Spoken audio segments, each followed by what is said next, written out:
Then the drama continued. This is the part where you are going to see the governors, you know, their members and all of them being shot at, but just this time with tear gas canisters. Thank you very much, brother. Prince Adewale. That's our own African Wahala. You get it right. The policemen who are guiding all these guys, including the ones that Wike brought. So what happened, right, was that those security guys who were guiding Wike, they said Wike's vehicle was like here. Seyi, Makinde, Bala, and others, their vehicles are here. So they are saying that they can't get inside, while Wike was like, Wike can't get out. So in the midst of all of that, Wike's security guys, they just fire tear gas at Makinde and others. Now that's the next phase. It's also a long watch. But a quick reminder, if you haven't liked or shared this broadcast, please do so now. All right? Please. Thank you. So, and then subscribe onto Maiyegun's Diary political channel. If you're watching me on Facebook, I'm also on YouTube, so it's quite easier there. Facebook has limited the reach, so you barely get notifications. So if you manage to watch me right now on Facebook, I kind of advise you to go onto YouTube. That is where you won't really miss anything. I say. Now let's go back to this Abuja, where big men had to run, like Nigerians who are running from the police canisters. But they still managed to gain access, right? Now watch this one. This is another extension, okay, of what happened. Yeah.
Okay.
I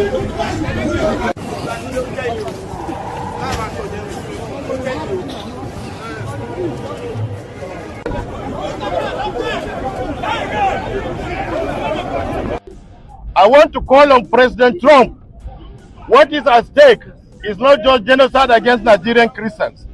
He should come and save democracy in Nigeria. Democracy is under threat. I'm calling on all other developed nations, all advanced democracies, come and save Nigeria, come and save democracy. Because I cannot understand how a serving minister of the Federal Republic of Nigeria will be leading talks, armed talks, and then with the active connivance or support of the police to come and create mayhem here. I have said it, we are willing to lay down our lives to protect our office, to protect our democracy, to protect our mandate. So Nigerians, you are watching what is happening. International community, you are seeing the threat that Nigerian democracy is. Come and save us. Come and save us. Thank you. Yeah, and former Governor Autumn.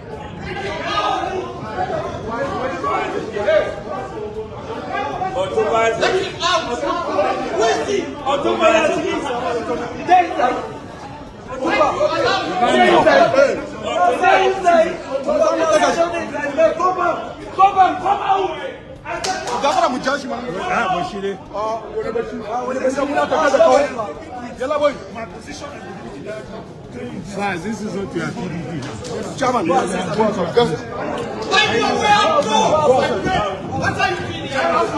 get him out. Senator Mao, and you're taking possession of the NEC Hall. Tell me what more we should expect here today. Well, we don't believe there is any BOT because that is an illegality. I think the media should also educate and inculcate a sense of orderliness in the political space so that people will know precisely what to believe in. Because the shenanigans, the perception should be positive. We had a convention where some people were expelled, and then of course, even INEC does not recognize them, and they were given backing by the police to come and do a charade BOT. BOT is constituted by the NWC. They don't have NWC, and they don't have a constitution. Our constitution says it all. If I'm expelled, I'm expelled.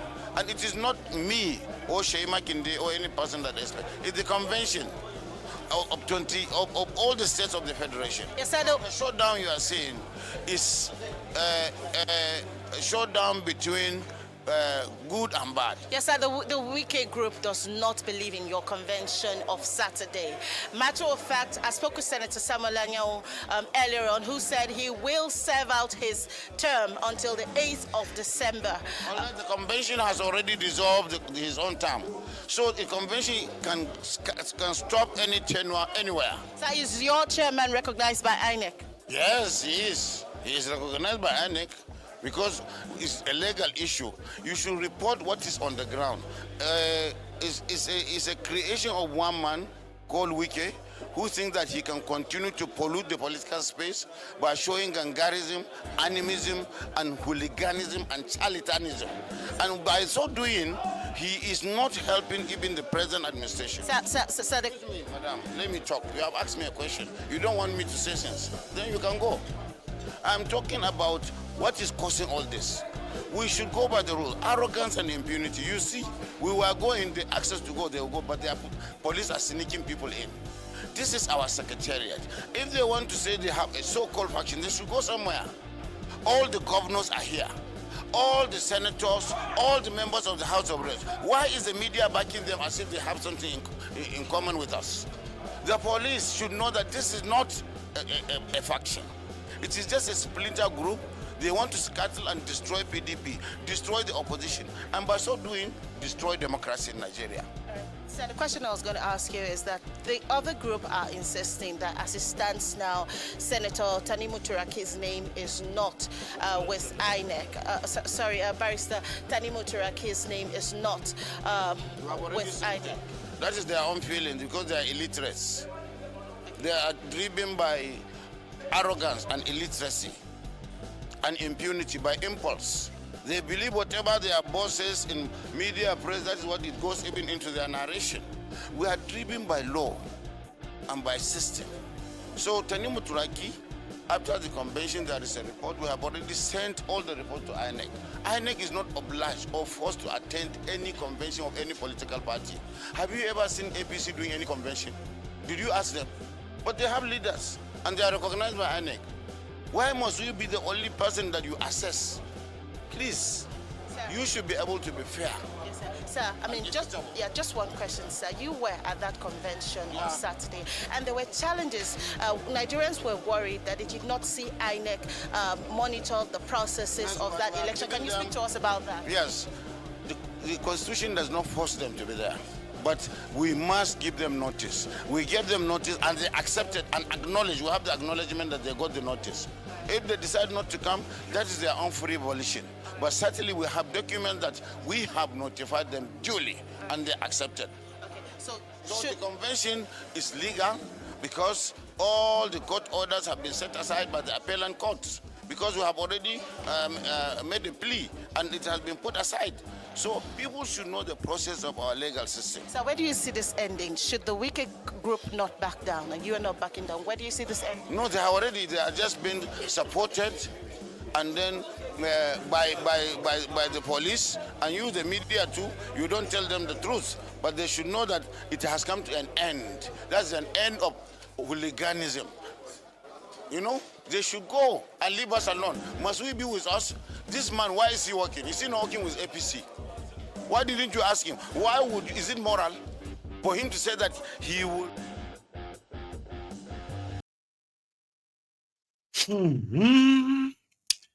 So that last part of the interview actually took place in what is believed to be the conference hall. They didn't gain access to the main building or to the main office at the time. So while inside that place, right, the Anyanwu guys, they were in another part of the building as well, holding their own press conference, where they announced the expulsion of all these guys, 3 state governors, as well as 14 others or so. No, I think about 11 others. So I'm going to give you their names. While they were inside that hall doing all of that, right? Boom, the Nigerian police fired and shot tear gas inside the place to, of course, now, like, scatter them. So they are already pointing fingers at the commissioner of police in Abuja that is also very much like complicit with these guys. Therefore, Tifnumbu is pretty much involved. So if Wike is indeed expelled, like at the end of the day, where do you see him go afterward, right? So he was present at that venue, by the way, but he didn't come out of his car. He eventually got his way out and he drove out and he left. So Makinde, Bala, and few others have now sworn to actually be living inside the Wadata Plaza now, if that is what it's going to take. I wanted to place money on Wike yesterday that maybe in the next few days or weeks, the COO of the Wadata Plaza will be revoked and there could be a plan to demolish the building. Somebody said he will never do that. Well, with what we have seen today, we haven't seen the end of it. Oh, you haven't seen the end of what happened today, by the way, because there is more. So they eventually gain access to the building, I believe. And after being shot, tear-gassed, after being tear-gassed in that hall, journalists, members, leaders, governors, everybody have to like leave the room again. All of that happened. But eventually, Turaki granted a press sort of like a chart. All of that in this next clip. Have you liked the broadcast yet? Yeah, you. Come on. So just take a moment, okay, while you are watching this, like the broadcast, right? Now let's go back to it. PDP's show of shame. Said that he will be in APC to destroy us. There's nothing other than all these things.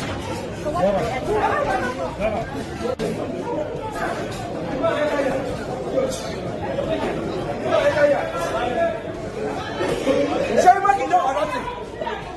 Seyi Makinde or nothing. Seyi Makinde or nothing.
Just a couple of minutes after we interviewed the governors, the faction loyal to the FCT minister had, of course, tried to again regain entry rather to the neck hall, where the governors were,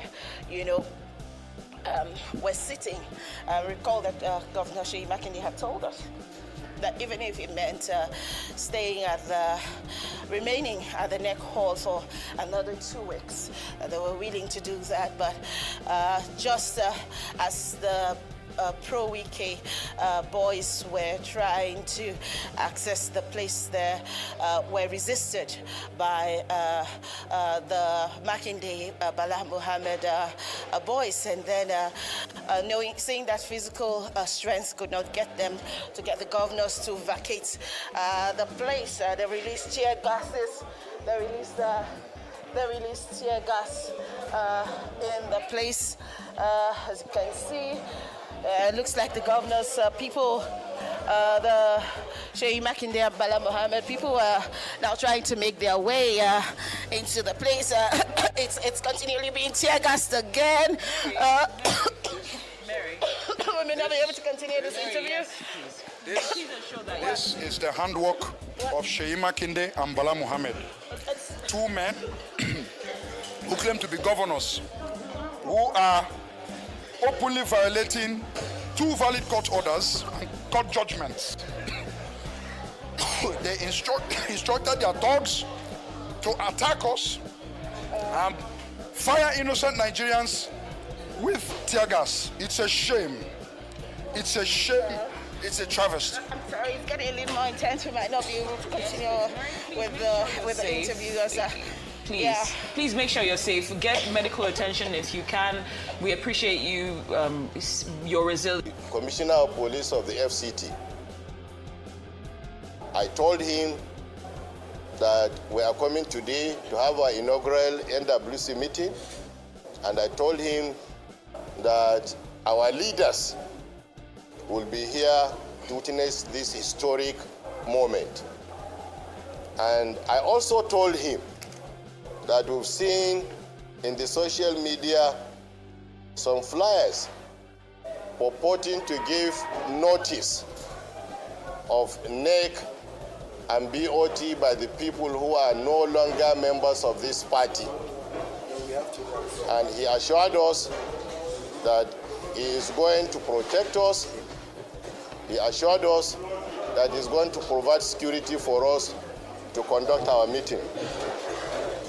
I'm happy that the Commissioner of Police of the FCT had fulfilled his promise.